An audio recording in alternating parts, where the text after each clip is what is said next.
కార్యక్రమాన్ని వీళ్ళ గురువు గారు వీరిని పిలిచి ఈ కార్యక్రమం కాదు, మొత్తం అందరికీ లోక కళ్యాణార్థం ఒక కార్యక్రమం తలపెట్టాలి. ఆ కార్యక్రమం చేస్తే ప్రస్తుత పరిస్థితుల్లో రాబోయే రోజుల్లో జరిగే అనేక సమస్యలకి పరిష్కారం అవుతుంది. కాబట్టి నువ్వు ఈ కార్యక్రమం తలపెట్టాను. ఒక కార్యక్రమాన్ని ఈయనకి వివరించడం జరిగింది. దాన్ని కార్యక్రమం చేయడం కోసం ఈయన పూనుకుని కొంతమందితో కలిసి ఈ కార్యక్రమం ముందుకు తీసుకెళ్ళడానికి ఈయన ముందుకు వచ్చారు. ఈ కార్యక్రమం ఏమిటంటే అది శ్రీ రుద్ర ఏకాదశిని పూర్వక సహస్ర ఘటాభిషేకం. ఈ కార్యక్రమం చేయడం అనే దానికి ముఖ్య కారణం ఏంటంటే ఈ సంవత్సరంలో ముఖ్యంగా ప్రకృతి రీత్యా అనేక రీత్యా వ్యవసాయాలకు కానీ ఆర్థికంగా కానీ వ్యాపారస్తులకు కానీ ఉద్యోగస్తులకు కానీ అనేక సమస్యలు ఉంటాయనే ఉద్దేశంతో ఈ సంవత్సరం యొక్క ఉంటాయనే కార్యక్రమంలో అందరికీ ఉంది.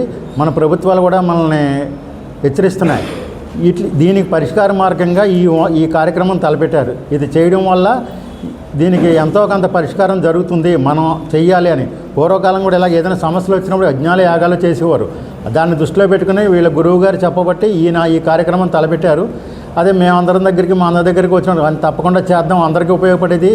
ఒక ఇంట్లో వ్యక్తికో వ్యవస్థకో కాకుండా వ్యవస్థకు ఉపయోగపడే పనిని ముందుకు తీసుకెళ్లాలనే ఉద్దేశంతో ఈ కార్యక్రమాన్ని చాలా భారీ ఖర్చు, ఇది మామూలుగా ఏదో కొద్ది కార్యక్రమం చేసేది కాదు, చాలా పెద్ద కార్యక్రమం. ఎందుకంటే ఈ కార్యక్రమాన్ని చేసే విధానం ఏంటంటే మొదట మొదలుపెట్టినప్పుడు సుహాసినిలతో ఆనంద్ కళా కేంద్రంలో నిర్మించిన వెంకటేశ్వర స్వామి ఆలయం దగ్గర, కళ్యాణ వెంకటేశ్వర స్వామి ఆలయం దగ్గర లక్ష్మీ కుబేర సుదర్శన హోమం అనే కార్యక్రమం ఒకటి చేస్తున్నాం. ఇది భారీ ఎత్తు కార్యక్రమం, భక్తుల సహకారంతో చేస్తున్నాం. దీని గురించి మేము ఒక నెలలు బట్టి చాలా భారీ ఎత్తున చేయాలని మేమందరం అనుకొని దిగ్విజయం చేయాలనే ఉద్దేశంతో పెద్దలందరినీ కలిసి వాళ్ళ సహకారం తీసుకొని చక్కటి కార్యక్రమం చేస్తాం. దీంట్లో 1000 మంది ముత్తైదువులకి చీరలు, 1000 మంది ముత్తైదువులకి బిందెలు కూడా మేమే ఏర్పాటు చేస్తున్నాం. వాళ్ళకి భోజనాలు పలహారాలన్నీ మేమే ఇస్తున్నాం. 1000 మంది ముత్తైదువుల్ని ముందు ఆనంద్ కళా కేంద్రం ప్రాంగణం నుంచి పుష్కర్ ఘాట్లకి తీసుకెళ్ళి అక్కడి నుంచి మేము ఇచ్చిన బిందులో నీళ్ళు తీసుకొని ఆ గడ్డాలు నెత్తి మీద పెట్టుకొని ఊరేగింపుగా పుష్కర్ ఘాట్ నుంచి శివుడి బొమ్మ దగ్గర నుంచి అలాగా మన దేవి చౌక్ మీదుగా మళ్ళీ మన ఆనంద్ కళా కేంద్రంకి వచ్చి ఆనంద్ కళా కేంద్రంలో అమ్మవారి విగ్రహం మేము ఆ స్టేజ్ మీద ఈ గుడ్లగోపు మీద వాహనం మీద ఉన్నటువంటి అమ్మవారి విగ్రహం ఇది ఎక్కడ ఇంట్లో ఉండకూడదు, ఇది టెంపుల్లోనే ఉండాలని చెప్పి పెద్దలు చెప్పారు. ఇది మొత్తం 2 లక్షల రూపాయలతోటి ఈయన చేయించారనమాట. ఈ విగ్రహాన్ని మన స్టేజ్ మీద పెట్టి ఎవరైతే ముత్తైదులు వీళ్ళందరూ గోదావరి నుంచి జలం తీసుకొచ్చారో ఆ జలాభిషేకం ఆవిడకి చేసి ఆ తర్వాత పూజల కార్యక్రమం చేసిన తర్వాత మధ్యలో భోజనాలు అయిన తర్వాత మళ్ళీ సాయంత్రం 4 గంటల దగ్గర నుంచి ఈ ముత్తైదువులందరి చేత కూడా కుంకుమ పూజలు అవి చేయించి ఆ తదుపరి వాళ్ళకి ఆశీర్వచనం ఇచ్చిన తర్వాత సాయంత్రం లక్ష్మీ కుబేర సుదర్శన హోమం అని చెప్పే కార్యక్రమం కూడా జరుగుతుంది. ఇందులో పెద్ద వేద పండితులు అందరినీ తీసుకొచ్చి చాలా బాగా చేయాలనే ఉద్దేశంతో మేము ఈ కార్యక్రమం తలపెట్టాం. అందరి సహకారంతో ఈ కార్యక్రమాన్ని దిగ్విజయం చేయాలని చెప్పేసి తలంచి మేము ఒక నెలలు బట్టి ఈ కార్యక్రమంలో కృషి చేస్తున్నాం. మీ సహకారంతో ఇది ప్రజల్లోకి తీసుకెళ్తే మనం రాజమండ్రిలో ఇటువంటి కార్యక్రమం భారతదేశంలోనే ఎక్కడా జరగలేదు. ఈ విగ్రహం ఇలాంటి అమ్మవారు గొడ్లగోపు మీద కూర్చుని ఉన్నటువంటి వాహనం మీద ఉన్న విగ్రహం ఎక్కడా లేదు. ప్రత్యేకంగా ఈయన తయారు చేయించారు. పంచలోహ విగ్రహం అన్నమాట. ఈ విగ్రహానికి 2 లక్షల రూపాయలు అయింది. ఇది గుళ్ళోనే ఉంటుంది, మా వెంకటేశ్వర గుళ్ళో బట్టి. ఇది గత దగ్గర 3-4 సంవత్సరాలు బట్టి ఈ కార్యక్రమానికి కేవలం ఇది అమావాస్య నాడే చేయాలి కాబట్టి ప్రతి నెల అమావాస్య నాడు చేస్తున్నారు.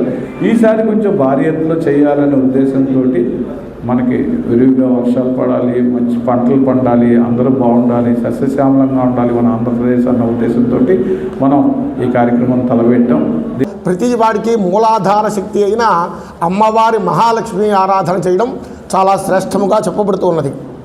ప్రతి మానవుడికి కూడా ఈ లక్ష్య సాధనలో భాగంగానే ఈ మహాలక్ష్మీదేవి అంటే వాహనంతో కూడుకున్న అంటే మూలాధార స్వరూపమైన ఆ మహాలక్ష్మీదేవి ఆరాధన మనం గత కొంతకాలంగా చేస్తున్నాం.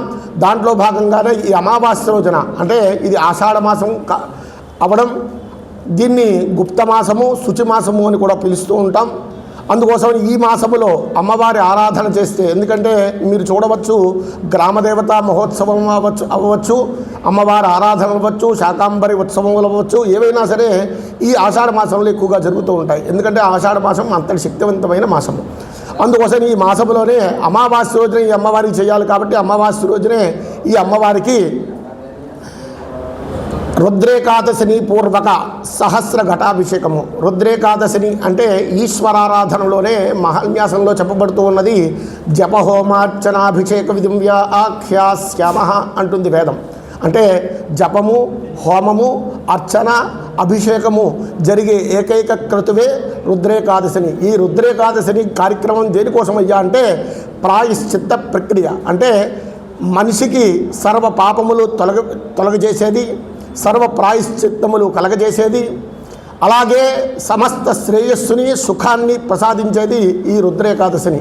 ఈ రుద్రేకాదశిని ద్వారా మానవులకి సర్వశ్రేయస్సులు సుఖములు ఆయురారోగ్య ఐశ్వర్యములు కలగాలని చెప్పేసి తెల్లవారుజామున 4 గంటల దగ్గర నుంచి కూడా ఈ అమావాస్య 12వ తారీఖున 121 మంది బ్రాహ్మణుల చేత రుద్రేకాదశిని అంటే 11 రుద్రేకాదశులు ఈ కార్యక్రమం జరిపించడం జరుగుతుంది.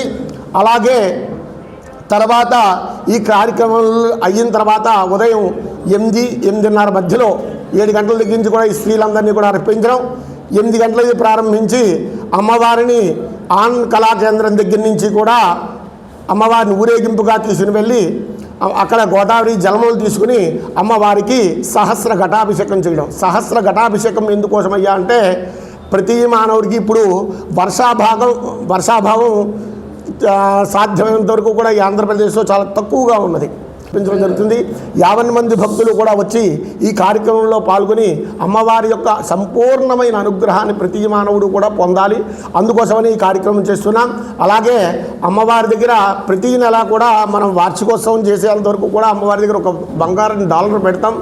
ఆ డాలర్ను కూడా మనం వార్షికోత్సవం రోజున డ్రా తీసి అందరికీ కూడా ఇవ్వడం జరుగుతుంది. ఇది వార్షికోత్సవం కాదు, వార్షికోత్సవం రోజున అమ్మవారి డాలర్ని ప్రతి 12 మందికి కూడా ప్రతి నెల పెట్టింది అమ్మవారికి అందించడం జరుగుతుంది. అంటే అమ్మవారి అనుగ్రహం ప్రతి మానవుడికి కలగాలి.